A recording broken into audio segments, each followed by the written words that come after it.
welcome to Tim Kirby Russia, where I, political analyst and award-winning radio talk shows Tim Kirby, break down issues of the day, current events, geopolitics, and all that from a Russian insider standpoint. And today's guest is Jeff Brown, who has written one heck of a lot of books on China. He is quite passionate on the issue and quite knowledgeable, because the real big question is China. Is this are we living in a project for a new American century, or is this the century of the dragon? A lot of people are debating, or have been debating, who's going to be the real economic giant of the 21st century. Then again, from inside Russia, we could have a multipolar world where there's a few different economic giants that sort of fill different niches and work in symbiosis, but that's all very Russia there. Let's first, before we get to the interview with Mr. Brown, let's have a little bit of chit-chat about the relationship between Russia and China. Now, recently, Putin said after a teleconference with Xi something to the effect that Russia and China have this amazing relationship, the best relationship in history, is I think the way he put it, which sounded kind of, I don't know, lame. I guess because I'm an American, I'm very cynical about any sort of this glorification or what some might infer to be a little bit of butt-kissing. But when I sat down to kind of think about it and got over my American instincts there, Putin kind of made a good point. There is something very unique and special about the relationship between Russia and China. First off, we can't forget that Russia and China, in terms of each other, are both political actors. Because you could say the relationship between communist, Romania and Moscow during the Cold War were fantastic, because Romania didn't have much choice, did it? Or North Korea and Moscow or whatever during the Cold War, right? So if you have a sort of master-vassal relationship, of course the relations are always good, because they have to be. The vassal has no choice but to say that they're good or try to believe that they're good, right? And Russia and China are not, there's no master-vassal side of things, so essentially they both have the freedom to dislike each other, and the freedom and the ability to do bad things to each other, and yet they don't. Okay? That's very important, and it makes sort of the pernicious nature of the United States stand out even more, because the United States does have the power to do bad things to other actors on the global stage, but they tend to do that a lot more often. Another thing that's important to understand is that these two major players on the globe, Russia and China, have really managed to work together and yet stay out of each other's business. That's also a very important aspect, because if we're going to build a multipolar world, there's of course going to be conflicts. There's always going to be some sort of piece of territory that's people are fighting over. There's always going to be some weird border that no one likes, or some sort of different ethnic groups that are divided by something. There's always going to be some reason to have some sort of spats. But I think Russia and China have really, what they've really done is their relationship is the model for the relationship between the different poles of the multipolar world as it arises. It's based on fulfilling obligations.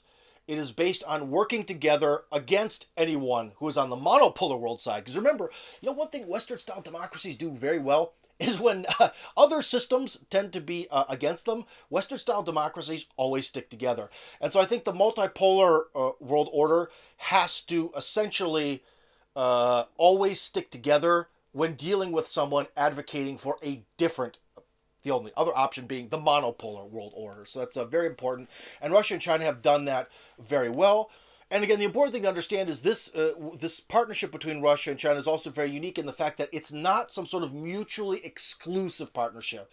Just because Russia and China are in the SCO and they're really working together on this Belt and Road Initiative stuff, and they're both in the multipolar world and all that, it doesn't necessarily mean that they have to exclude then interaction with other countries, right? So I think in a lot of alliances in the past have sort of divided people into completely separate camps, whereas this interaction between Russia and China really doesn't. Russia has the ability to sort of work with the Philippines, and I know the Philippines tends to have a stressful relationship with China. China also has kind of a stressful relationship with India on some level. Russia can also work with them. China also continues to be really America's factory, and we all know U.S. and Russian relations are terrible. But overall, I think it's this flexibility, this understanding that everyone has their own interests, everyone wants to survive. We have to be a little bit, it's almost like Christian ethics. We have to be a little bit tolerant of people, give someone a break because they have their own sort of interests at heart, and build the relationship to the best of our ability, with not to the detriment of the people in the relationship. So, in a lot of ways, what Putin said about this U.S. So, in a lot of ways, what Putin said about the Chinese-Russian relationship being something truly unique and special and the best in history, he might have been telling the truth. But anyways, let's hear about this all from Jeff Brown, who is an author of multiple books on China and a man who is certainly passionate about the future of that big nation.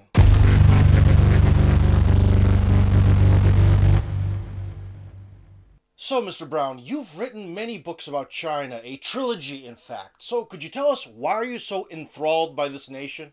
My wife and I, well, first off, I lived in Africa and the Middle East for 10 years before. Then my wife and I moved to China from 1990 to 1997. And we then came back to Europe and the United States, moved back to China in 2010. And both of us were so gobsmacked by what we saw. I mean, not just the infrastructure and the development, but the change in the people and the change in their attitudes, it was just a radical transformation, and it inspired me to. And we were in Beijing, and I said, I got to get into the countryside to see if these changes have been made in the rest of the country. And so I took off and went to the six poorest provinces in China, including the Tibetan Plateau. And I was even more gobsmacked. I mean, it was just unbelievable.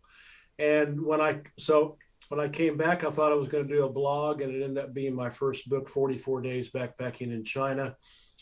That inspired me to keep writing about China. I didn't stop.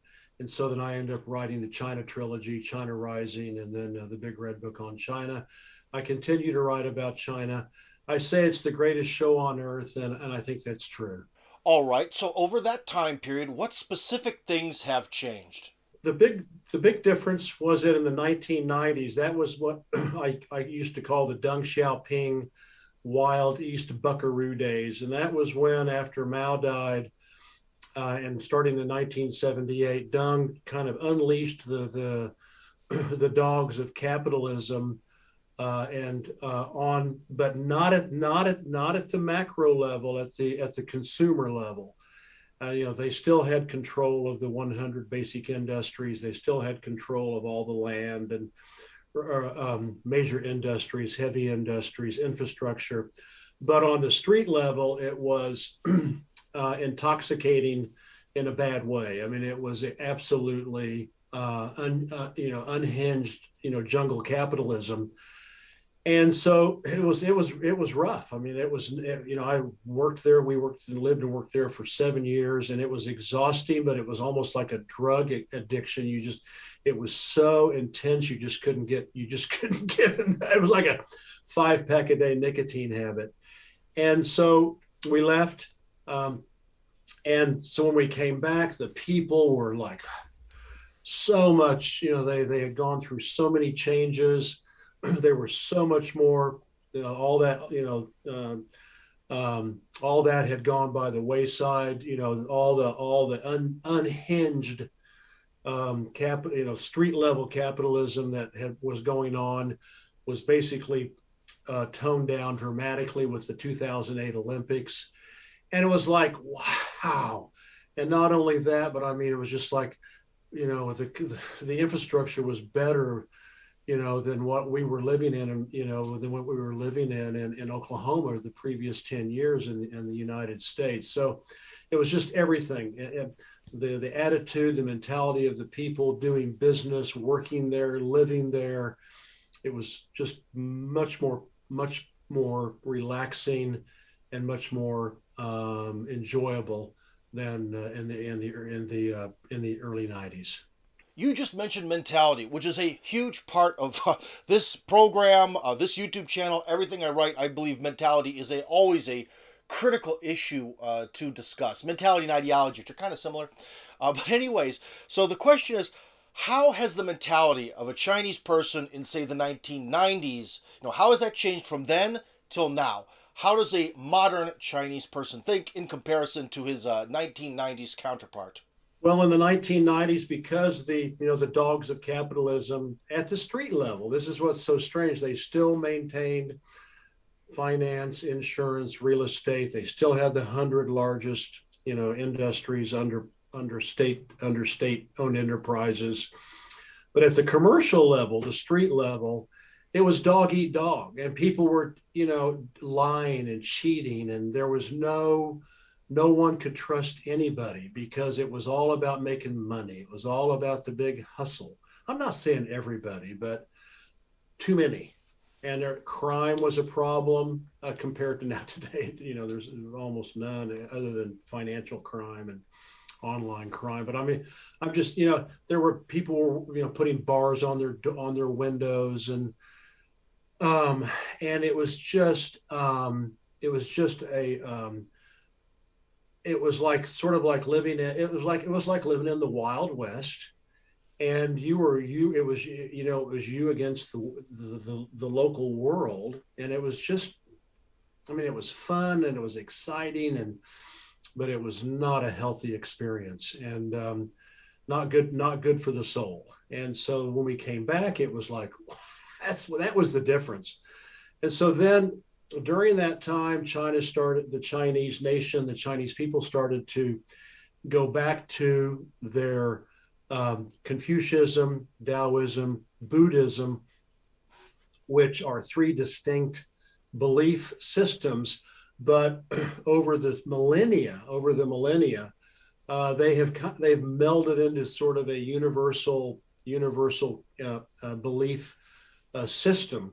And most Chinese don't distinguish between the three. You'll find specialists in each one, but most of them don't. And so it was just, there was a lot more spirituality. You could trust people. You could worry about not being ripped off. It was, the security on the street was back. Honesty in business was much more prevalent.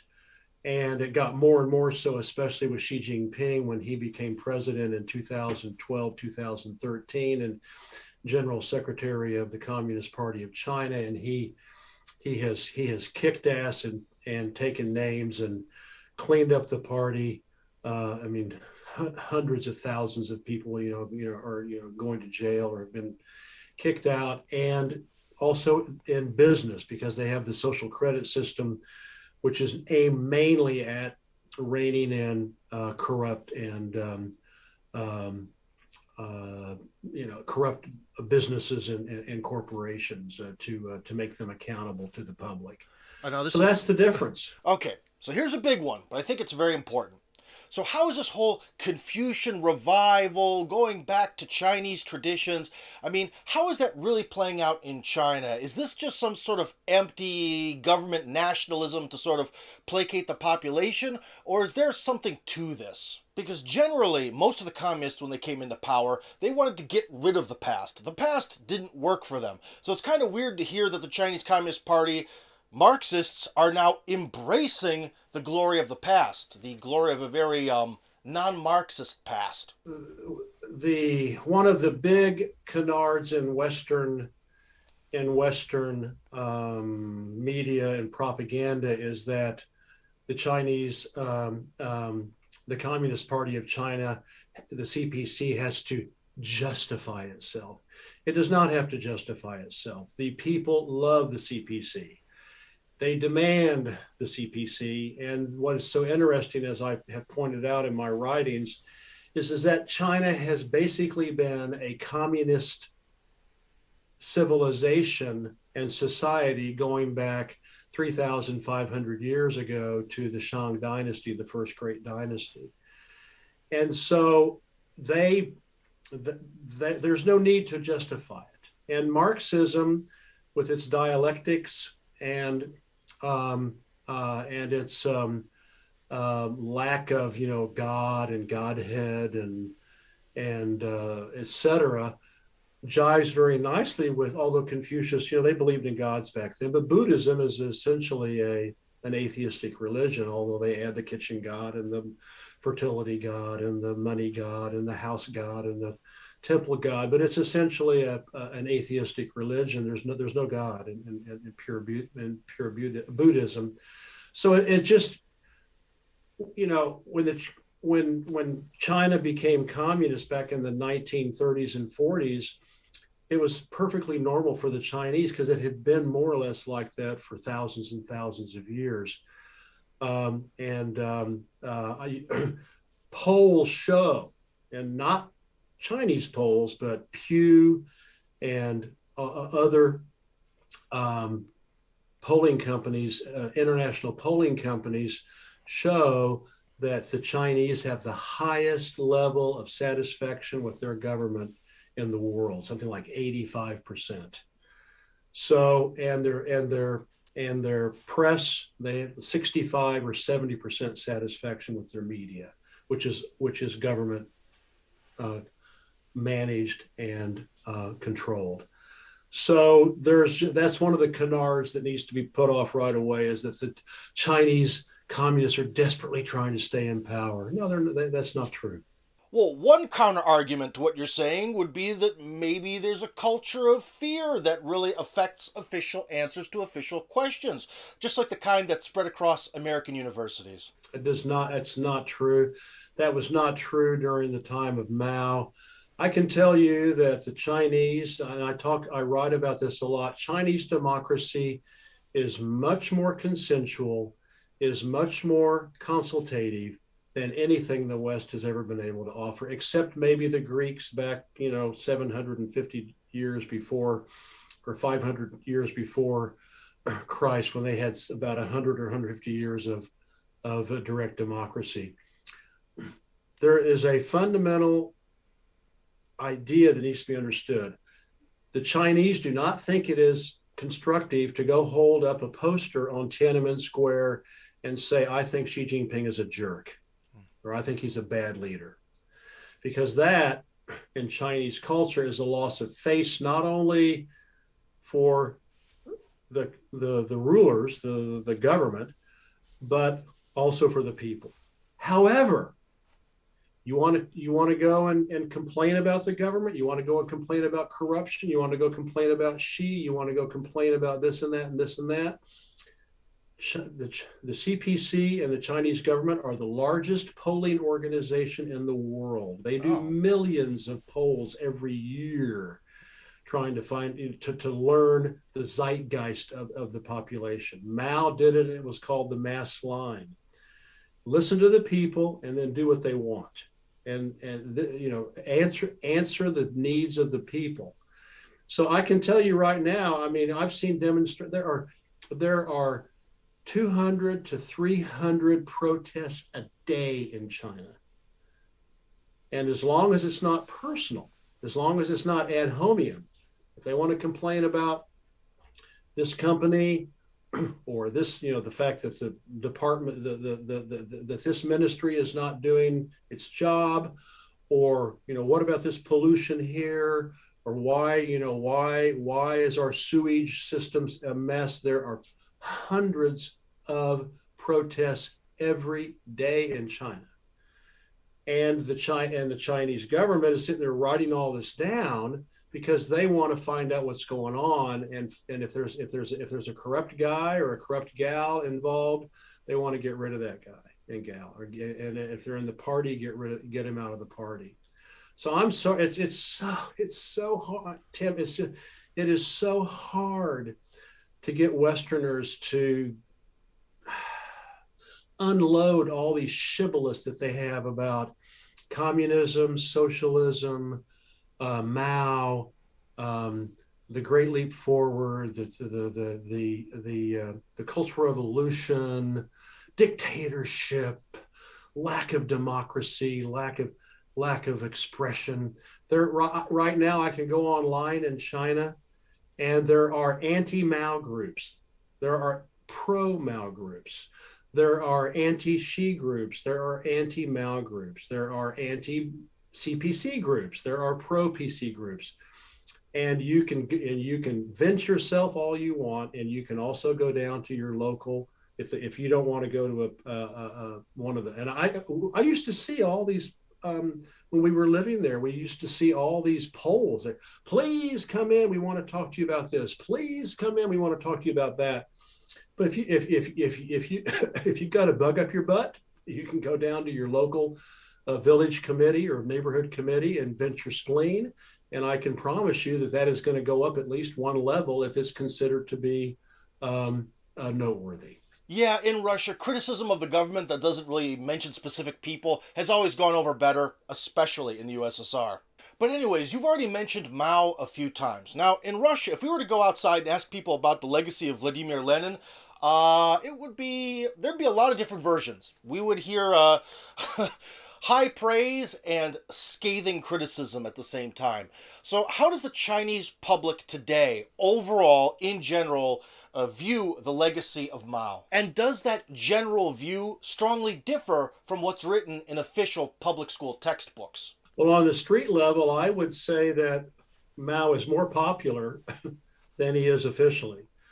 I always tell people never forget that 95% of the Chinese people agree. They may not like Mao, or they may not like some of the things that Mao did, but they agree with his world view. And the world view is that global capitalism is the enemy, and socialism and communism are the only way to survive against that global capitalism, and which of course entails imperialism, and serve the people. Serve the people. We exist to serve the people. And so he is incredibly popular. And you'll find people who don't like him. You'll find anti-Maoists. But I've been to his hometown. There are more people that visit his hometown in China every year than do than do all the Disneylands and the Disney worlds of the across the planet. He's incredibly popular. He just a case in point, Xi Jinping, the founder of Huawei, the major behemoth ICT company that the United States is trying to destroy, calls Mao his inspiration. He sends out Mao Zedong speeches and texts, to 200,000 employees. Mao's Little Red Book is used by millions and millions and millions and millions and millions of Chinese, even today, as a source of inspiration to solve problems, etc. So there's parades all the time on his death anniversary, his birth anniversary, etc. So officially, he, according to the Dung Commission that came out after he died, he was 70% correct and 30% incorrect, which is interesting because Mao actually used those same percentages in the Little Red Book about, well, if somebody does 70% right, that's good enough, and only 30% wrong, that's good enough. So they said he was 70% right and 30% wrong, and that was basically because of the Cultural Revolution. Although there are many people that do not agree with that. There are many people who support the Cultural Revolution and what happened with it. Okay, so if Mao said that the big mission is to fight global capitalist imperialism or something of the like, what does that mean in terms of countries, and friendly countries like Russia or Iran? Russia is capitalist now, some would say state capitalist, but definitely not communist, right? And Iran had an Islamic revolution, and they are not communist, and they are almost a theocracy.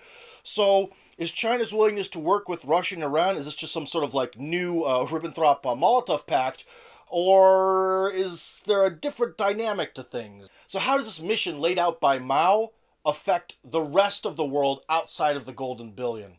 Raman Mazaheri, an Iranian American, he would disagree with you. Iran is he said the Ayatollah, they had lots and lots of discussions at the street level and at the policy level, and it was, are we going to be Islamic first and socialist second, or socialist first and Islamic second? And they decided to go with socialism first and Islam second. Many people consider Iran to be very, very socialist. I mean, they nationalized, many industries. So, but that's a whole other story. But I do think they are socialist. Russia, I'd love to have you on my show one day to tell me. But obviously, I call them CSAI countries: communist, socialist, anti-imperialist, and Russia is definitely anti-imperialist. And I understand there's still quite a bit of socialism in the education, medicine, et cetera. I don't know. We'll talk about that when I have you on my show. And but we're talking about Wall Street capitalism. We're talking about robber baron capitalism. We're talking about crony capitalism. We're talking about monopoly capitalism. That's what Mao was talking about. We're talking about, and using and the sanctions and the boycotts and the blockades and the fines and the illegal arrests and the piracy of ships and around the world, like they do with the weaker countries like Venezuela and North Korea. That's what Mao was talking about, and I don't think Russia is anywhere near that, and nor is Iran at all. Putin recently said something to the effect that Russia and China have one of the greatest relationships ever between two nations, two powerful nations, anyways. So, does she say the same thing within China? What is sort of the word on the street in terms of that? Is there something really, truly amazing being born between Russia and China, or was this all just some political butt kissing? Well, I think that's a good question, Tim. I think both Putin and Xi are very cognizant of the Sino-Soviet split in 1959, 1960. I think there are a lot of Russian historians and Chinese historians that consider that to be one of the most tragic events in the 20th century, and that the world would be much, much, much different today if they had not split and had stayed together as comrades in arms. It is true that Mao is the one that broke it off because he considered Khrushchev to be a turncoat to his people and to the socialist revolution. So he did break it off, and at great cost, because it happened right during the Great Leap Forward, when there was a 200-year drought and 200-year floods. So it caused a lot of problems.